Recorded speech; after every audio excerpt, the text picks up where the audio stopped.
Assalamualaikum warahmatullahi wabarakatuh. Dan semangat pagi, tentu jumpa lagi dengan saya Mas Pesan di channel ini. Ya, jadi pada video kali ini kembali saya membahas soal-soal TIU CPNS khususnya tentang soal-soal cerita sesuai dengan kisi-kisi terbaru. Dan di akhir video akan saya berikan seperti biasa oleh-oleh dan tentunya pastikan tentu semua menonton video ini sampai selesai.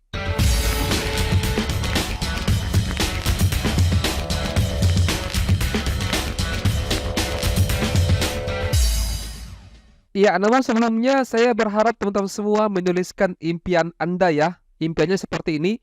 Tahun 2024 saya sudah mendapatkan NIP ya di formasi apa sesuai dengan apa yang teman-teman semua pilih pada saat mendaftar ya. Di kertas selembar ya. Kemudian simpan di tempat itu ya. Simpan di tempat yang sering Anda lihat. Apakah itu buku belajar yang digunakan pada saat belajar CPNS, di dompet misalkan ya, di tempat bercermin di kamar, ataukah di plafon ya di bagian atas supaya bisa dilihat saat kita mau istirahat tidur.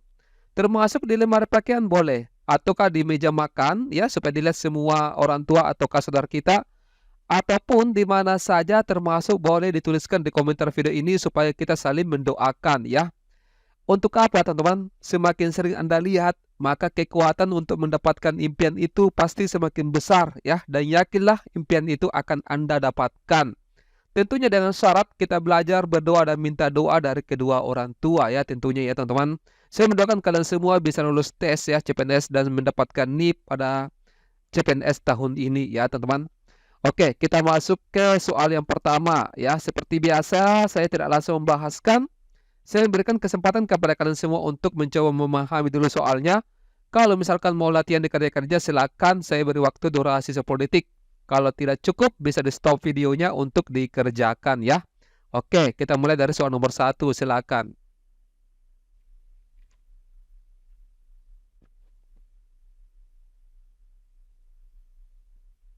Oke, waktu habis ya. Ya, saya yakin kalian sudah mendapatkan apa jawabannya di sini ya, teman-teman. Jawabannya adalah delta. Coba kita bahas.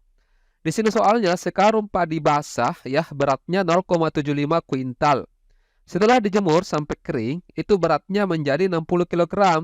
Berarti yang ditanyakan di sini persentase kandungan air yang terdapat pada padi tersebut adalah berapa? Ini agak tergolong mudah ya.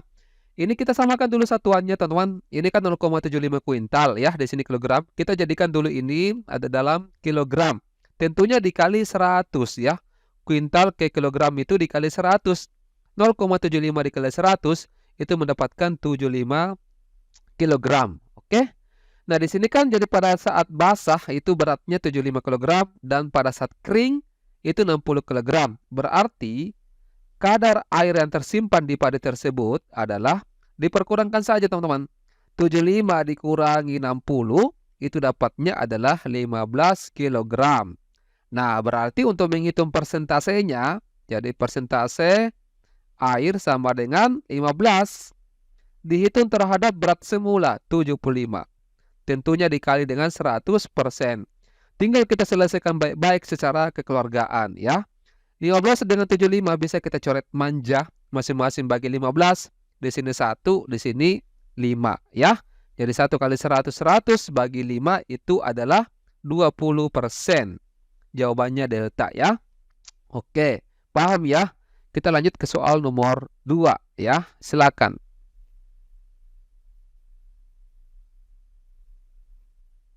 Ya, untuk nomor 2 ingat kembali rumusnya JKW ya. Jarak kecepatan waktu yang biasa dituliskan dalam bentuk segitiga ajaib ya. Saya tuliskan dulu teman-teman.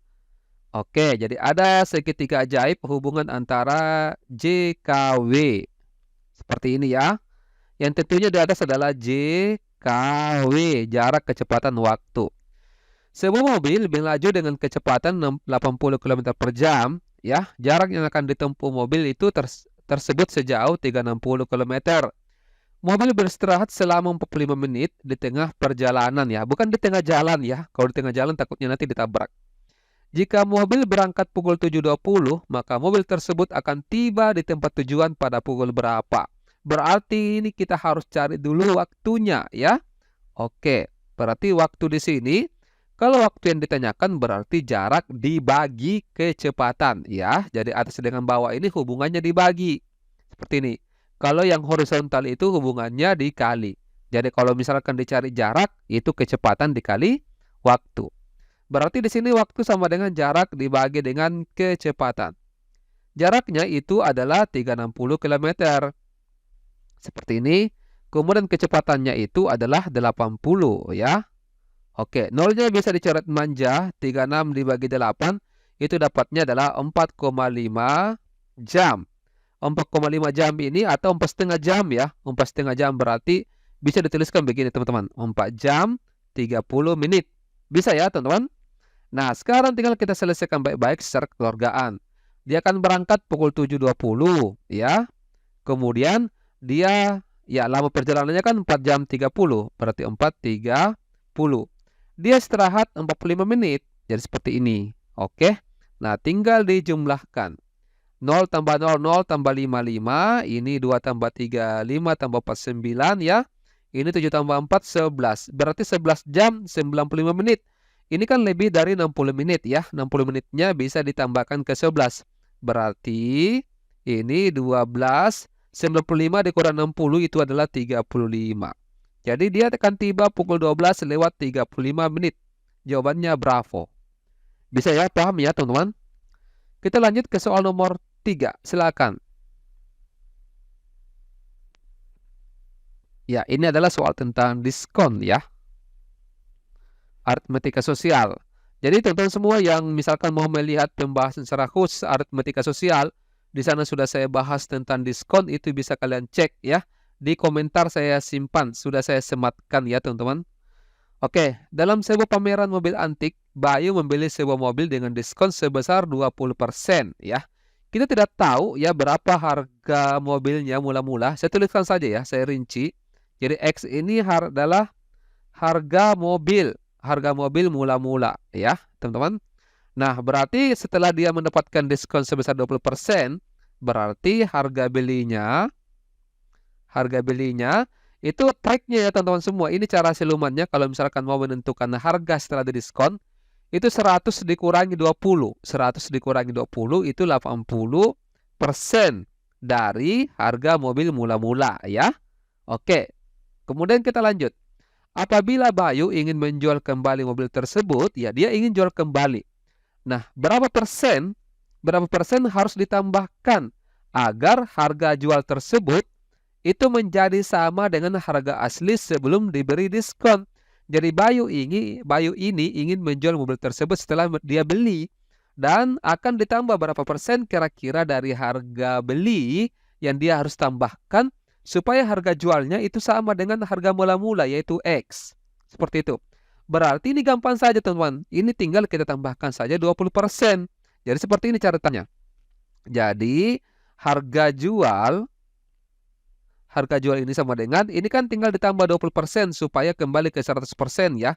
Berarti 20% dari harga jualnya itu dikali 100%. Seperti itu. Paham tidak ya teman-teman? Nah, tinggal kita selesaikan baik-baik ini secara kekeluargaan ya. Persennya bisa dicoret manja, nolnya juga bisa, jadi tinggal 2/4, 2/8. 2/8 juga kita bisa coret manja masing-masing bagi 2. Ini 1, di sini 4. Jadi 1 kali 100, 100 dibagi dengan 4, dapatnya 25% ya. Jadi jawabannya adalah alfa. Ya, bisa ya teman-teman? Oke, kita lanjut ke soal nomor 4. Silakan.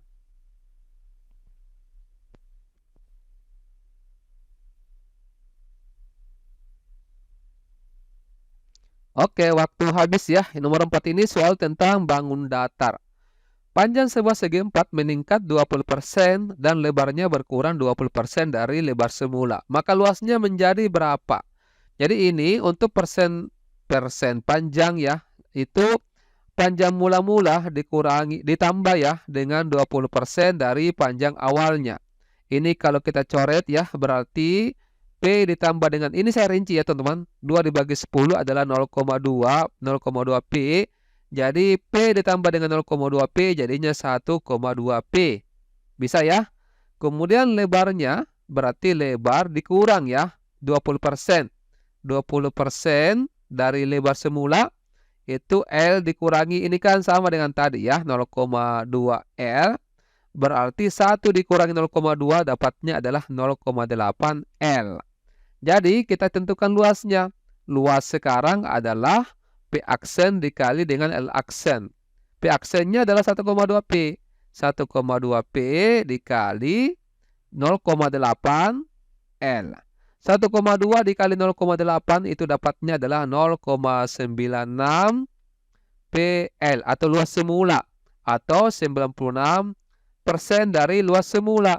Berarti ini berkurang 4% ya, turun 4% dari luas mula-mula. Jawabannya bravo ya. Semoga dipahami ya teman-teman untuk nomor 4 ini.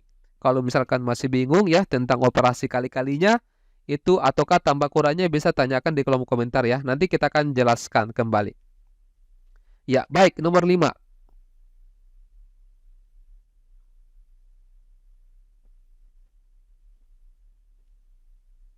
Oke, nomor 5 ini agak sedikit mudah ya teman-teman. Coba kita bahas. Seorang pendaki ingin menyewa tenda untuk dia berkemah berserta rombongannya. Sewa tenda untuk hari pertama 20.000 per tenda ya. Dan hari berikutnya itu 16.000 per tenda. Jika pendaki tersebut akan menyewa 5 tenda untuk 3 hari, maka berapa uang sewa yang harus dia keluarkan? Saya rinci dulu ya teman-teman supaya agak lebih jelas ya. Untuk hari pertama ya, karena dia di sini kan sewanya 20.000, di sini 5 tenda. Berarti 5 kali 20.000 sama dengan 100.000. Oke ya. Kemudian hari kedua, berarti di sini 3 ya, 5 maksudnya. 5 dikali 16.000, atau bisa juga sebenarnya 2 hari sisanya itu tinggal dikali 2. Tapi tidak apa-apa, saya rinci begini ya. 5 dikali 16 itu dapatnya 80.000. Kemudian hari ketiga juga sama ya. 5 dikali dengan 16.000 itu dapatnya adalah 80.000. Nah, ini kalau kita total dapatnya adalah 260.000. Jawabannya alfa ya. Bisa ya teman-teman. Next nomor 6. Ya, nomor 6 ini dengan 789 ya, saya jadikan sebagai oleh-oleh teman-teman. Jadi ini adalah oleh-oleh pertama. Kemudian oleh-oleh berikutnya adalah nomor 7 ya. Nanti teman-teman coba-coba dikerjakan. Ini oleh-oleh kedua ya. Kemudian oleh-oleh ketiga adalah yang di sini. Ya, oleh-oleh ketiga. Dan yang terakhir adalah oleh-oleh keempat yang ini. Oleh-oleh 4 ya. Jadi saya berharap teman-teman semua mengerjakan ya semua oleh-oleh ini, dan jawabannya dikirimkan di kolom komentar yang ada di bawah video ini ya. Nanti di kesempatan berikutnya kita akan bahas soal-soal seperti ini. Baik, saya kira sampai di sini untuk sementara. Ingat ya tadi teman-teman, tuliskan impiannya ya, lakukan apa yang saya sampaikan tadi, dan tunggulah hasilnya nanti ya. Baik, saya kira sampai di sini. Terima kasih banyak atas perhatiannya. Wassalamualaikum warahmatullahi wabarakatuh, dan semangat pagi.